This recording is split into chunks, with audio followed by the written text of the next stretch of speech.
I've just noticed this little apple tree they planted last year. It's got some little apples on it. I don't know if they're edible ones or whether they're cooking ones, but it's nice to see them. And this little plum tree has got its first plums. How lovely is that? Now, I don't know if I'm meant to pick them or not, but I'm not going to, because I've got plums at home. But how nice is that? I mean, the people who manage the fields here, the trust, they do call this the orchard field, because all these little trees you can see here planted in this meadow, they're all fruit trees. And it's rather nice, because give it a couple more years, there'll be loads here for people just pick and enjoy. What a lovely community thing.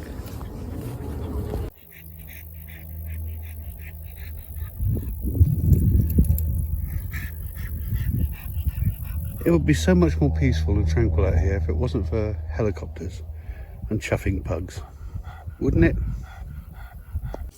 There's a red soldier beetle enjoying a bit of lunch. Very nice too. Oh, Harris, shush. To be fair to young Harris, it is, well, it's not, you know, blisteringly warm. It's not really what a British summer should be, but it is still 2021. You know, it's not cold today. I've got a very light jacket on, but that's only so I've got somewhere to carry all the bits and pieces in my pockets. I can always take it off, of course.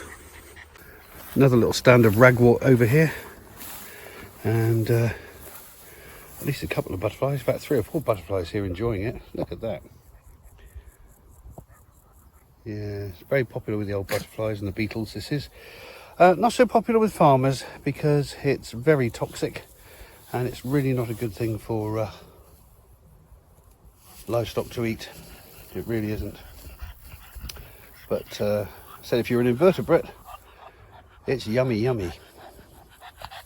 It's easy to tell ragwort from other confusables like dandelions or hawksbeard, because ragwort's got a kind of button at the middle, you know, like a daisy has, which is usually orange with yellow petals around the outside. So if it's got that button in the middle, then not always ragwort, but it's usually a fairly good indicator.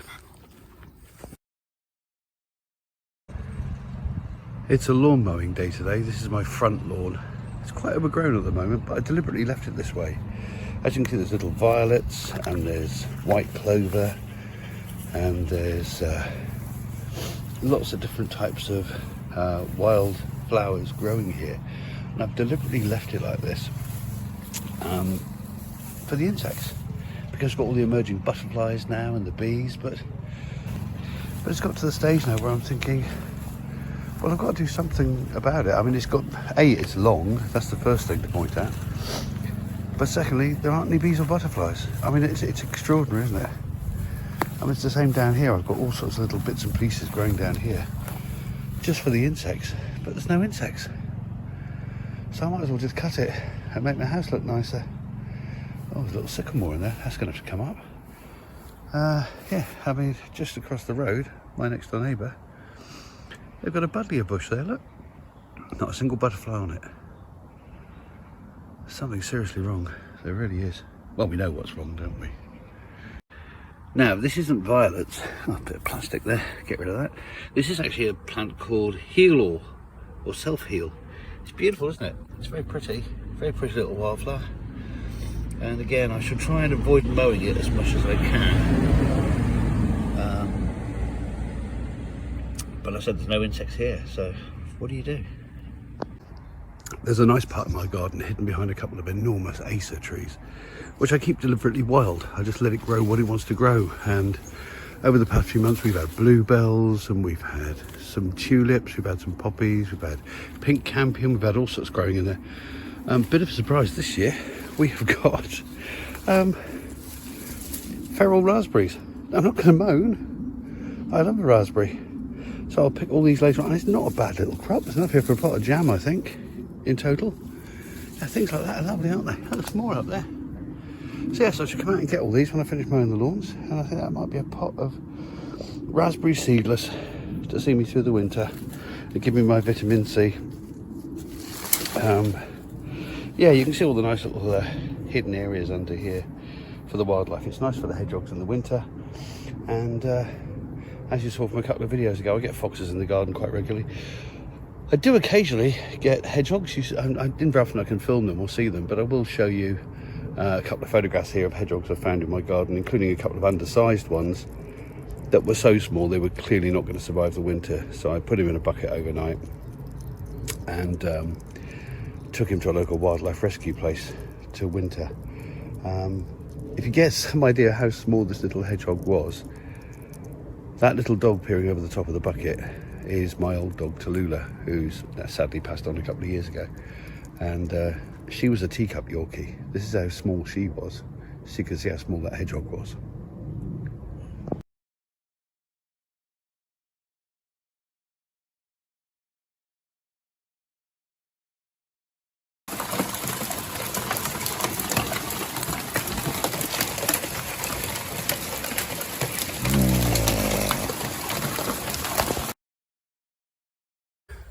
This Swithin's Day forecast is living up to its accuracy, because this is the day after, and I'm getting around the fields quickly because there's more rain due in about half an hour's time.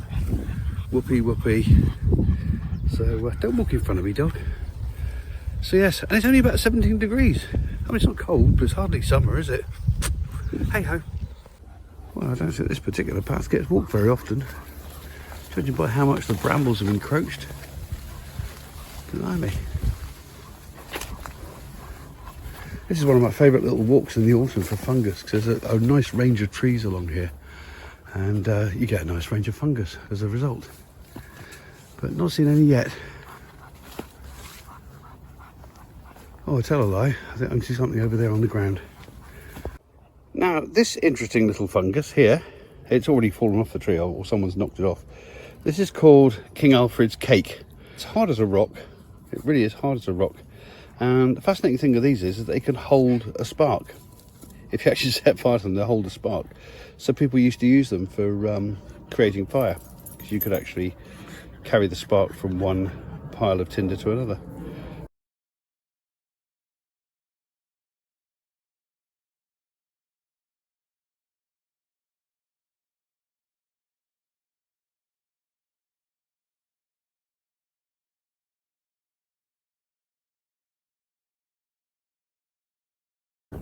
And there's another one growing on a tree, in this case an oak. Never fails to impress me that a tree can suffer damage and yet still survive and function. I mean, this one has got a hole going right through it here. And look, there's my stick out of the way. It's got a hole going right through it. And if you go up the bark, it's got hundreds of holes carved into it, probably by woodpeckers, but also by insects, and yet it's still alive. It's still alive. There's greenery on it, and there's fungus growing on it. I mean, I don't know what that was. It looks like the remains of a beefsteak fungus, but it's gone over now, big time. Yeah, and it's still growing. This lovely elder is still growing. Amazing, isn't it? Look at these little dappled puddles of light. They're sort of growing and throbbing and going in and out of existence depending on when the shade catches them. Fabulous, aren't they?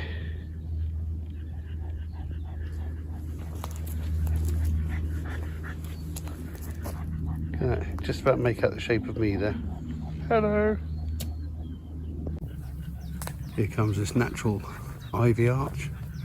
Well, it's a cherry tree bent over and then ivy has strangled it. But strangled it in a very artistic way, because it's almost like Celtic knotwork on the side. It's beautiful, isn't it? Look at that. Absolutely amazing. And I love the fact it forms this natural arch. The bird cherry tree is now completely devoid of cherries. They went very quickly. They kind of went that beautiful, rich, purpley red, and then boom, they were gone in a day or so. But there's plenty of evidence around that they were enjoyed. I mean, if you look on the floor here, there are cherry pits everywhere. So the birds have had a right old field day with this lot. Maybe the squirrels, I don't know. But there are cherry pits everywhere. They've all been eaten, spat out, pooped out, whatever, but there ain't none left.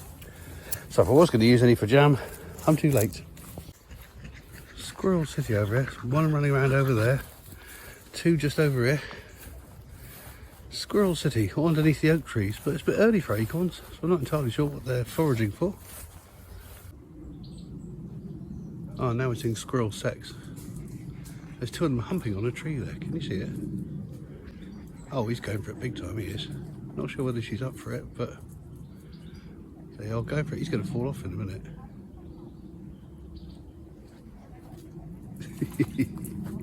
Worth a try though, mate. 10 out of 10. Anyone else feel a bit like a voyeur now? I found this drawing by my grandson earlier today. It made me laugh. I have to say, it did make me laugh. I am grumpy. I like quiet. Now, he's 18 later on this year, and when he drew this, he was 8 years old. But already, he'd sussed me out. What he was observing is something that's very true about me, which is that I do like quiet. I do like coming out for my walks on my own.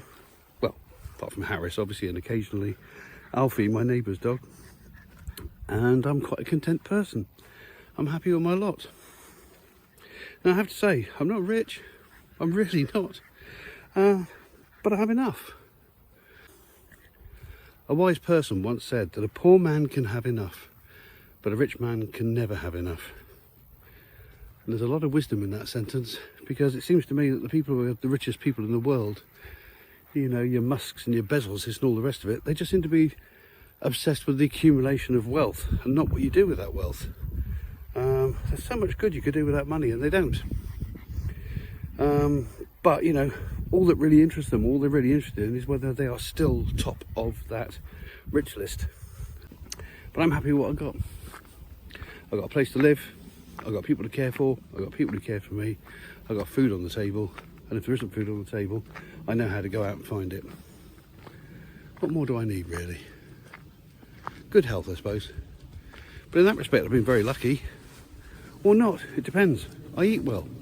I don't eat rubbish. I don't eat fast food. And I do quite a bit of exercise. I do a lot of walking. I'm sure it adds up, that and a bit of luck with my genetics. And so I'm very rarely ill.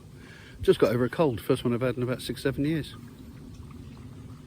But apart from that, that's the worst thing that's happened to me in 6 or 7 years. I'm sure my lifestyle is part of that. And the fact I'm not stressed. Well, that's about it for another week of meanderings.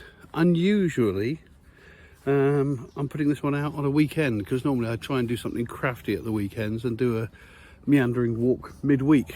But with being a bit poorly recently, I didn't do any crafty stuff. But things will get back to normal next week. I'm working on a couple of big projects at the moment, one of which is a bit of fun. One is restoring an early 20th century American scythe, and I'm also building bits and pieces for a costume for a calendar shoot, which involves a green man costume and also his props, such as his headdress, the horns, his cane, his wizard staff, as it were. Yeah, I'm quite busy on a lot of things at the moment. I just haven't got anything to show you, but there will be something soon. So stay tuned, please like, please subscribe, and I'll see you all jolly soon. Toodle-pip.